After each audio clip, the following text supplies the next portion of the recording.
Relative strength index trading signals occur when there is a crossover among technical indicator and its upper and lower bands. Therefore, we have bands crossover type of trading signals in which we have a buy signal if the previous relative strength index was below 30 and the current relative strength index is above 30. On the other hand, we have a sell signal if the previous relative strength index was below 70 and the current relative strength index is above 70.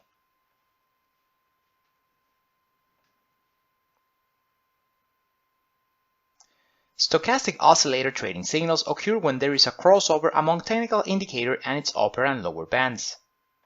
Therefore, we have bands crossover type of trading signals, in which we have a buy signal if the previous slow stochastic oscillator was below plus 20 and then the current slow stochastic oscillator is above 20.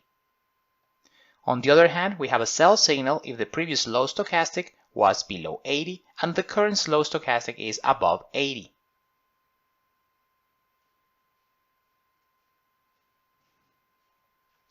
Williams percentage R trading signals occur when there is a crossover among technical indicator and its upper and lower bands. Therefore, we have bands crossover type of trading signals, in which we have a buy signal if the previous Williams percentage R was below minus 80 and the current Williams percentage R is above minus 80. On the other hand, we have a sell signal if the previous Williams percentage R was below minus 20 and the current Williams percentage R was above minus 20. Great, so let's go back into our Python PyCharm IDE so that we can study relative strength index, stochastic oscillator, and Williams percentage R trading signals with greater detail. Excellent, so here we are back within our Python PyCharm IDE. In this lecture, we'll be studying within relative strength index, stochastic oscillator, and Williams percentage R code files. If you have any questions about their setup, please go back to section 1, Stock Technical Analysis Data Lecture, where all of that is explained with greater detail. So let's begin with relative strength index. As they are meant to be standalone type of files, first we import our packages, then we read our data, and then we calculate our corresponding technical indicator with its chart. Notice that in this case, we use time period as 14 as it's commonly used for relative strength index, but you can also modify it according to your needs. Then we can calculate bands crossover type of trading signals. For this, we're going to be using previous periods data to avoid backtesting bias. Therefore, we're going to calculate relative strength index from previous and second previous periods. For this, we search for their values within the columns and we shift them 1 or 2 positions. Then we generate trading signals, buy equals to 1, sell to minus 1, and do nothing to 0. We create the corresponding column where we're going to store this corresponding signals, which is RSI seg equals to 0 originally, meaning do nothing in all of them, but we're going to modify it. For this, we're going to create a variable with the same name and initialize it at 0, which we're going to use within our for loop. For I, R in enumerate SPY each rows, meaning it's going to iterate through all the rows within our data frame, and it's going to first ask if our second previous period's relative strength index was below 30 and the previous period's one is above 30, then we have a signal equals to 1, meaning we have a buy signal. If this is not the case, we enter a second if, which is a nested if within the original one, therefore it's an elif, in which we're asking if our second previous period's relative strength index was below 70 and the previous period's relative strength index was above 70, then our corresponding signal is -1 or a sell signal. If none of these two conditions is met, then we have a signal equals to 0, which is do nothing. In all of our for loops, what we're doing is within our original data frame, SPY iLog, substituting in the corresponding I row and 9th column, which is where we created this corresponding signals column, we substitute with the signals we are calculating within the for loop. Then after that, we are going to calculate our trading signals chart. For this, we do fig2, AX for axis equals PLT.subplots, 3 of them we share X as true. On the first of them at position 0, we're going to plot our close prices and their legend located at the upper left. On the second of our charts located at position 1 within our axis, we're going to plot our relative strength index colored in green to differentiate it from the prices, and then we're going to add 2 horizontal lines, one at 30 and the other one at 70, which are our corresponding thresholds calculations. Their line style is dashed and their color is red. As always, these are the thresholds commonly used for its calculation, but you can also modify them according to your needs. Then we have the legend located at the upper left. And then lastly, we have the third chart at position 2, which we are going to plot the corresponding signals with a marker equals to O or dots, line style blank so that there's no lines connecting the dots, and the color is orange to differentiate from the ones above, with its legend located at the upper left. Then we have PLT superior title, SPY close prices, and relative strength index RSI with 14 periods, and we show the chart. So let's proceed to run the code by clicking the right button on the mouse and scrolling down into Run Relative Strength Index. So the first chart we have here is our corresponding close prices with the Relative Strength Index oscillator, which we studied in our previous section. So we're going to close this chart and focus on the one we just coded. So we're going to make it full screen, which needs to be done manually because of the screencast, so all the way to the right and also all the way down here. Perfect. So there we have our full screen chart. Its name is SPY, close prices and relative strength index RSI for 14 days.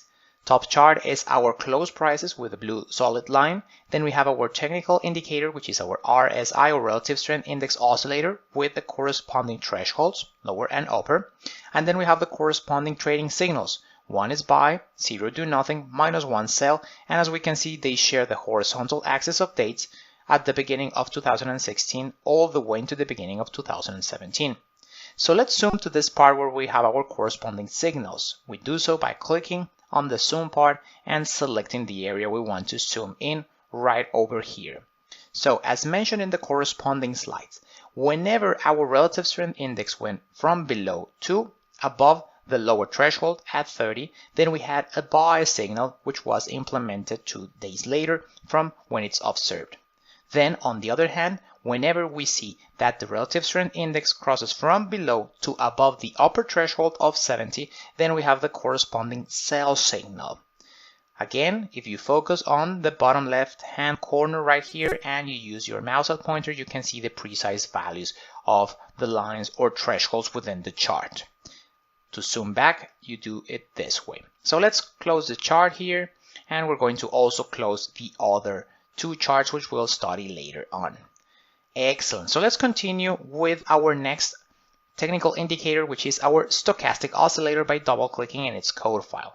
Again, with similar mechanics, it's meant to be a standalone file. Therefore, we import our packages, then we read our corresponding data, and we calculate our technical indicator. In this case, we calculated our slow K and slow D for our corresponding stochastic.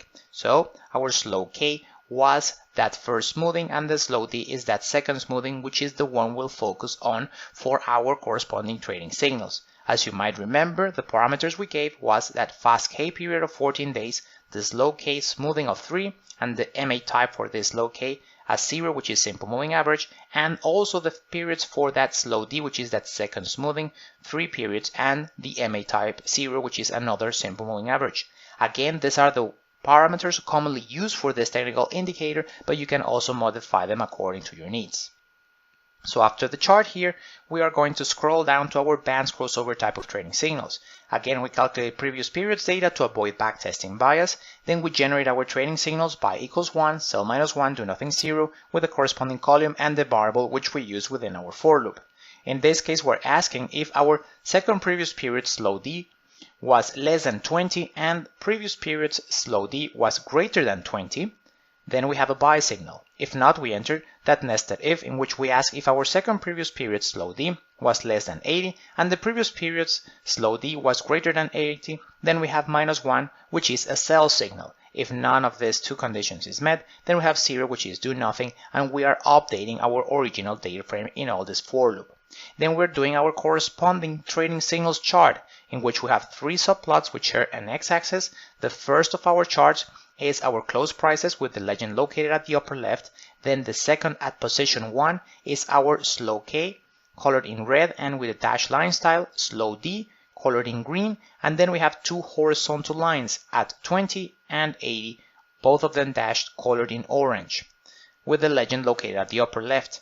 And finally, we have our corresponding trading indicator, technical indicator trading signals with a marker O, which is dots, line style blank, so there's no line connecting them, the location of the legend at the upper left, and the superior title for this chart, which is SPY close prices and stochastic oscillator, full stochastic, 14 days for the calculation, 3 for the first and 3 for the second smoothing. So let's proceed to run the code by clicking the right button on the mouse and scrolling down into Run Stochastic Oscillator. Excellent. So first we'll observe the chart of those close prices together with the oscillator which started in our previous section. So we're going to close this chart and we're going to focus on the one we just coded right over here, making it a full screen manually because of the screencast. Excellent. And all the way into the bottom. There we are. So we have SPY close prices and stochastic oscillator, full stochastic, for 14 periods and 2 smoothings of 3 periods. Top plot is our close prices, blue solid line. Then we have our technical indicator as the oscillator, and the last chart is our corresponding trading signals: 1 buy, 0 do nothing, -1 sell. All of them share the horizontal axis of dates beginning at the beginning of 2016 all the way into the beginning of 2017. So let's focus on some part of the chart so that we can visualize our corresponding trading signals. Let's say we select this specific part right over here. So again, we're going to focus on that slow D, which is the second smoothing of our technical indicator. And as mentioned, whenever that green colored line or slow D crossed from below to above the lower threshold of 20, we had a buy signal implemented afterwards. On the other hand, whenever it crossed from below to above the upper threshold of 80, we had a sell signal being implemented. As always, if you look at the bottom left-hand corner here and you use your pointer, you can see the precise values. And zoom out right over here. So we're going to close this chart, then also the next one and the last one.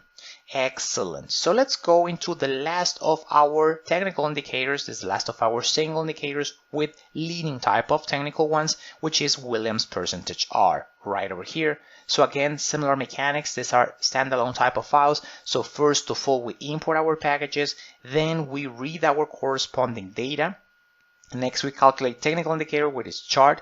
Notice that we're using 14 days for its calculation, which is commonly used, but you can modify this according to your needs. Also, we are going to calculate bands crossover trading signals. First, previous periods data to avoid backtesting bias. Then we generate trading signals: buy equals 1, sell -1, do nothing 0, with its column where we are storing them, the variable which we're using within our for loop. In this for loop, we're asking if our second previous periods Williams percentage R was less than -80 and previous periods Williams percentage R was greater than -80, we have a signal equals to 1 or a buy signal. If not, we enter a second if, which is a nested if within the original one, in which we ask if our second previous periods Williams percentage R was below -20 and previous periods Williams percentage R was above -20. We have a signal of -1, which is a sell signal, and if we don't have either of them, it's 0, which is do nothing, and in each of our for loops we are updating our original column. Then we have our corresponding chart right here, which is 3 subplots. The first of them at position 0, close prices with the legend at the upper left. Then we have the second chart at position 1, which is our Williams percentage R, colored in green, 2 horizontal lines right here at -20 and -80, which they are dashed lines colored in red. They correspond to the thresholds. Again, they are the ones commonly used, but you can also modify them according to your needs. Their legend located at the upper left. Then we have the third of our subplots at position 2, which is our corresponding signal with marker O or our dotted type of marker. Line style here is blank, so there's no lines connecting the dots. It's colored in orange, located at the upper left, and the corresponding superior title SPY close prices and Williams percentage R of 14 days, and we show the chart. So let's proceed to run the code right here, and by clicking the right button on the mouse and scrolling down into run Williams percentage R. So first we'll see the chart from our previous section, close prices and the oscillator below colored in green. We're going to close this chart and focus on this one we just created. So we make it a full screen right here, which needs to be done manually because of the screencast. There we are, and all the way into the bottom as well. Excellent. So here we have SPY close prices and Williams percentage R for 14 days. The top of our plots is our close prices. In the middle, we have our oscillator Williams percentage R colored in green with the corresponding thresholds. And at the bottom, we have the corresponding trading signals. 1 buy, 0 do nothing, -1 sell. And here, all of them share the horizontal axis of dates from the beginning of 2016 to the beginning of 2017. So let's visualize the corresponding trading signals. For this, let's select an area where we have both of them, such as this area right over here with us. So as mentioned, we have Williams percentage R, and whenever we saw that the corresponding technical indicator crossed from below to above the lower threshold of -20, we have the corresponding buy signal being implemented, and on the other hand, whenever it crossed from below to above the upper threshold of -20, then we have the corresponding sell signal being implemented. So this is how we work. We have the lower threshold at -80 and the upper one at -20. Again, if you want to visualize specifically, you can focus on the left bottom hand corner and you can see the specific values by using your mouse on top of the chart. Excellent. So you can scroll back and zoom out and close this chart here, then the second one, and also the last one here. Perfect. So with this, we've already finished starting all our corresponding single indicator based trading signals, and now it's time to continue with multiple indicator based ones, in which we'll use a simple moving average to generate the trading signals and use some of those oscillators or leading type of indicators to confirm the signals or not, and those will be our following objectives.